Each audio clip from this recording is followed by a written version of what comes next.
Hello बच्चों। आज का जो हमारा ये छोटा सा वीडियो है, इस वीडियो में हम लोग किसी प्रोजेक्टाइल में टाइम ऑफ फ्लाइट, रेंज और मैक्सिमम हाइट कैसे फाइंड आउट कर सकते हैं उसके बारे में हम लोग आज सीखेंगे, है ना। छोटा सा डेरिवेशन है और अगर आपको लॉजिक समझ में आ जाएगा तो बहुत आसान लगेगा, आप अगली बार खुद से कर ले जाएंगे। चलिए, तो first of all we should draw projectile, है ना। देखिए, तो मैंने आपको बता रखा है, आपको एक ओरिजिन सेलेक्ट करना चाहिए ऐसे। यहाँ से आपने किसी ऑब्जेक्ट को विद स्पीड यू प्रोजेक्ट किया with an angle theta with horizontal, और ये जो उसका मोशन होगा ना, वो ऐसे नजर आएगा। ऐसे क्यों गया? क्योंकि यहाँ पर नीचे की तरफ कौन काम कर रहा है? ग्रेविटी काम कर रही है ना। तो उस बॉल को कंटिन्यूसली पुल करेगी नीचे की तरफ, दैट्स वाई इसका जो ट्रजेक्टरी है कुछ इस तरीके से नजर आएगा जैसा कि हमने बनाया अभी। हमने इसको बोल दिया दिस इज एक्स एक्सिस और दिस इज वाई एक्सिस। ठीक है। अगर आप इस पॉइंट को ध्यान से देखें, suppose this point is a, तो ये जो ए पॉइंट है ना बच्चों, ये ग्राउंड से मैक्सिमम हाइट पर है। कहां पर है ये? मैक्सिमम हाइट पर है। This is H max. ठीक है। और ये पॉइंट हमारे पास बी है एंड दिस इज ओरिजिन।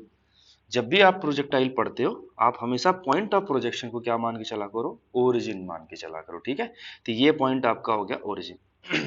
ओ से लेके बी तक में जो हॉरिजॉन्टल डिस्प्लेसमेंट है उसे हम लोग कहते हैं रेंज। क्या कहते हैं? रेंज कहते हैं। सही है। ओके, अब हम वन बाय वन रेंज, और दूसरी जो इंपॉर्टेंट बात थी वो थी कि ओ से लेके वाया ए बी तक पहुंचने में ये जो बॉल ने कितना टाइम लिया है, ठीक है, तो उसको बोलते हैं हम लोग टाइम ऑफ फ्लाइट। तो आइए वन बाय वन स्टार्ट करते हैं। जब भी हम टाइम की बात करेंगे ना, चाहे वो टाइम ऑफ फ्लाइट हो या कोई भी जनरल टाइम हो ना, आप हमेशा वाई डायरेक्शन में इक्वेशन ऑफ मोशन लगाने का कोशिश किया करो। लास्ट वाली वीडियो में मैंने आपको बताया था कि जो प्रोजेक्टाइल है वो 2D मोशन है। क्या है? एक 2D मोशन है। और जब भी आप इस 2D मोशन को, प्रोजेक्टाइल को पढ़ो, आप हमेशा इसको दो 1Ds में तोड़ लो, एक एक्स एक्सिस के अलोंग और एक वाई एक्सिस के अलोंग, है ना। बहुत आसान हो जाता है। अगर मैं टाइम ऑफ फ्लाइट की बात करूं, है ना, तो मैंने बोला आप एनालिसिस करो किस डायरेक्शन में? वाई डायरेक्शन में। ठीक है। तो चलिए देखते हैं वाई डायरेक्शन में क्या क्या बातें हमें पता है। कि ये जो यू है बच्चों, इसके दो कंपोनेंट हम लोग ले सकते हैं, है ना। दो कंपोनेंट आ सकता है। इधर एक कंपोनेंट आएगा उसे बोलेंगे यू एक्स, और अलोंग वाई डायरेक्शन में जो आएगा उसे हम लोग बोलेंगे यू वाई, है ना। बच्चों बता सकते हो कि यू वाई कितना आएगा? तो आप कहोगे सर यू वाई आएगा यू साइन थीटा। वेक्टर का कंपोनेंट कर दिया, है ना। इधर वाला, इस वाला, इसको बोलेंगे यू कॉस थीटा, और ये हो जाएगा आपका यू साइन थीटा। तो वाई डायरेक्शन में इनिशियल वेलोसिटी हमने यहाँ पे फाइंड आउट कर ली। और अगर मैं बात करूँ वाई डायरेक्शन में एक्सेलरेशन की, तो वो हो जाएगा जी, या फिर माइनस जी। माइनस जी। सर माइनस जी क्यों लिया? आप बेटा एक छोटा सा कन्वेंशन लेके चला करो कि जो भी वेक्टर डाउनवर्ड डायरेक्शन में आएंगे उनको क्या लेना है? नेगेटिव। जो भी वेक्टर अपवर्ड डायरेक्शन में आएंगे उन्हें क्या लेना है? पॉजिटिव। ठीक है। तो ये हमारे पास दो चीजें होंगी। अगर मैं ओ से लेके बी तक, ओ से ए से बी तक इस कंप्लीट जर्नी की अगर मैं बात करूं वाई डायरेक्शन में, तो जो डिस्प्लेसमेंट आएगा फॉर दिस होल जर्नी, ये डिस्प्लेसमेंट आ जाएगा जीरो। अब अगर मैं सेकेंड इक्वेशन लगाता हूं, इसको हम लोग कहते हैं u y t plus half of a y t square. ये कौन सा इक्वेशन है? ये इक्वेशन ऑफ मोशन में जो सेकंड नंबर की इक्वेशन होती है ना, वो वाली है। वाई डायरेक्शन में लगा दिया हमने। तो जब टाइम ऑफ फ्लाइट के इक्वल टाइम हो जाएगा तो डिस्प्लेसमेंट क्या आ गया था? जीरो। बोलो। और यहाँ पे आएगा था u y. Time of flight को मैं अभी कैपिटल टी से डिनोट कर रहा हूँ। यहाँ लगाया माइनस। सर ये माइनस कहाँ से आया? क्योंकि ए वाई की जगह पे मैं लिखने वाला हूँ माइनस जी। ये आ गया टी स्क्वायर। अब ये इसको इधर भेज दो हाफ जी टी स्क्वायर को, तो यहाँ आएगा half g t square is equal to में यू वाई टी। एक टी ने एक टी को निपटा दिया। अब आप यहाँ से लिख सकते हैं half g t is equal to u y. तो t will be equal to 2u upon g. ये हमारे पास टाइम ऑफ फ्लाइट का फॉर्मूला हो गया। आप चाहें तो इस यू वाई की जगह पे क्या रख सकते हैं? You sine theta. तो हमारे पास ये फॉर्मूला है जिसे आपको याद करना चाहिए कि टाइम ऑफ फ्लाइट कितना हो जाएगा? 2u sin theta upon g, where u is the speed at which the ball is projected and theta is the angle of projection. g acceleration due to gravity. ये पहला step हो गया time of flight का। अब हम बात करेंगे range की और फिर मैक्सिमम हाइट की बात करेंगे, ठीक है। तो आइए पहले हम लोग रेंज की बात करते हैं। तो रेंज क्या बच्चों? What is range? तो रेंज के बारे में अगर हम देखें ना, तो रेंज जो है ये हॉरिजॉन्टल डिस्प्लेसमेंट है, range is maximum horizontal displacement, है ना, this is maximum horizontal displacement. और आप ये भी कह सकते हैं ना कि ये जो डिस्प्लेसमेंट मिला है मैक्सिमम, वो वन टाइम ऑफ फ्लाइट में मिला है।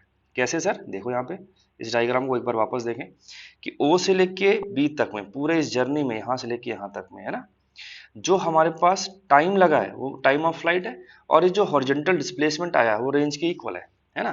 तो अगर मैं यहाँ पे देखूं तो मैं ये कह सकता हूं कि जो रेंज है दिस इज डिस्प्लेसमेंट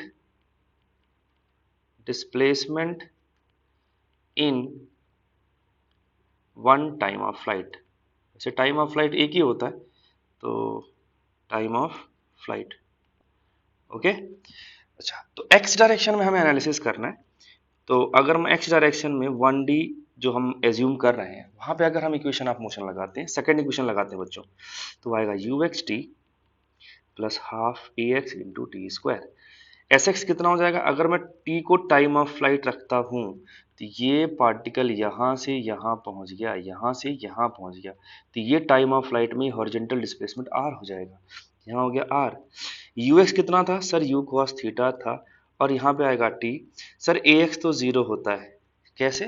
क्योंकि जो भी एक्सेलरेशन लग रहा था that was in y direction, तो ए एक्स जो आएगा एक्स डायरेक्शन में, कोई भी हमारे पास एक्सेलरेशन नहीं था, तो ये term will be equal to zero. तो हमारे पास रेंज आ गया। अब आप इसमें वैल्यूज पुट कर दीजिए, यू कॉस थीटा, टी का वैल्यू पुट करो बच्चों, ये आया था 2u साइन थीटा अपॉन जी, तो आर आ गया यू स्क्वायर, है ना, 2 sine theta cos theta by g. और ये बच्चों ना, ये एक फॉर्मूला है, तुम्हें याद है क्या? Sine theta cos theta, 2 sine theta cos theta is equal to sine 2 theta. तो हमारे पास एक बेहतरीन फॉर्मूला आ गया रेंज का। अगेन ये बात आप लोग याद रखेंगे कि रेंज का फॉर्मूला ये होता है। छोटी सी और एक एक्स्ट्रा बात है ना, कोई आपसे बोले कि रेंज मैक्सिमम कब होगा यहाँ पे, तो फॉर मैक्सिमम रेंज, अगर आपको रेंज मैक्सिमम रखना है और कीपिंग यू कांस्टेंट, आपको जो यू है ना वो आपको नहीं बदलना है। अगर मैंने यू को नहीं बदला और सिर्फ हमें आर को मैक्सिमम करना है without changing the value of you, तो हमारे पास ये साइन थीटा वाला टर्म या साइन 2 थीटा वाला टर्म बचता है। तो आर मैक्सिमम तब होगा जब आपका साइन 2 थीटा मैक्सिमम हो जाए, और साइन 2 थीटा मैक्सिमम होगा 1, और वो तब होगा जब 2 थीटा की वैल्यू 90 के इक्वल हो जाए, पाई बाई 2 के इक्वल हो जाए, क्योंकि साइन 91 देता है ना, तो थीटा क्या हो जाएगा यहाँ से, pi by 4 which is 45 degree. तो अगर आप गिवन प्रोजेक्टाइल, हमारे पास मान लो बहुत सारे प्रोजेक्टाइल है, सेम स्पीड से आप फेंक रहे हो, बहुत सारे प्रोजेक्टाइल हैं ऐसे, है ना, ऐसे सेम स्पीड से फेंक रहे हो, अलग अलग एंगल फेंक रहे हो, तो उस प्रोजेक्टाइल का रेंज मैक्सिमम होगा जिसका एंगल ऑफ प्रोजेक्शन कितना था, 45 था। तो 45 पर मैक्सिमम रेंज मिलता है। ये बात भी हम याद रख सकते हैं, बहुत इंपॉर्टेंट है, ठीक है। तीसरी बात जो हमें फाइंड आउट करनी है वो है मैक्सिमम हाइट, है ना, मैक्सिमम हाइट, उसको हम लोग ब्लैक पेन से करेंगे। मैक्सिमम हाइट, देखो हमारे पास एक बार प्रोजेक्टाइल वापस बनाते हैं, ये प्रोजेक्टाइल था ऐसे, ये मैक्सिमम हाइट है बच्चों। मैक्सिमम हाइट वाले पोजीशन पे एक बढ़िया चीज होती है, वो क्या है सर? वो ये है कि मैक्सिमम हाइट पर जो वेलोसिटी आएगी टोटल, वो टेंजेंट टू दिस कर्व होगा, और वो प्योरली एक्स में होगा। इसका मतलब है इस पॉइंट पर हम मैक्सिमम पॉइंट हाइट पर, जिसका मैंने बोला पॉइंट ए है, इस पॉइंट पर वेलोसिटी इन वाई डायरेक्शन हो जाएगा 0। सही है, ओके। अगर मैं वाई डायरेक्शन में थर्ड इक्वेशन इस्तेमाल करूं, इक्वेशन ऑफ मोशन का, जो कि हम ऐसे लिख सकते हैं, v square is equal to u square plus 2as होता है सिर्फ, तब यहाँ पे वी वाई आ जाएगा, यहाँ पे यू वाई आ जाएगा, ए की जगह पे ए वाई हो जाएगा, यहाँ पे लिखोगे एस वाई।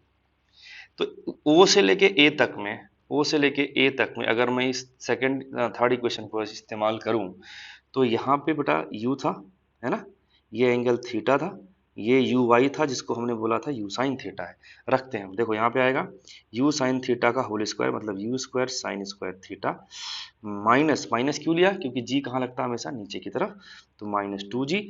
और यहाँ पे जो हमारे पास डिस्प्लेसमेंट है वाई डायरेक्शन में, वही तो आपका एच मैक्स है, यहाँ हो जाएगा एच मैक्स, ठीक है। और यहाँ पे वी वाई की जगह पे क्या रखोगे, जीरो। तो इस चीज को उधर भेज दो, तो टू जी एच मैक्स, ये हो जाएगा हमारे पास u square sine square theta. तो एच मैक्स कितना हो जाएगा sir, u square sine square theta upon two g. ये अच्छा फॉर्मूला हमारे पास आ गया। तीन फॉर्मूले हमारे पास आए, एक बार मैं सबको एक ही डब्बे में वापस लिखता हूँ, आपको याद रखना सारे। टाइम ऑफ फ्लाइट कितना होता है सर, ये होता है two u sine theta upon g. Sir range का फॉर्मूला क्या होता है, u square sine two theta upon g. Sir maximum height का फॉर्मूला कितना होता है, u square sine square theta upon two g. सही है, ये बड़ी अच्छी चीजें हैं और इंपॉर्टेंट बातें हैं, इनको याद रखें, कई बार डायरेक्ट न्यूमेरिकल भी हमसे पूछ सकता है इसमें। ठीक है, मिलते हैं अगले लेक्चर में। बाय बाय, सी यू, धन्यवाद।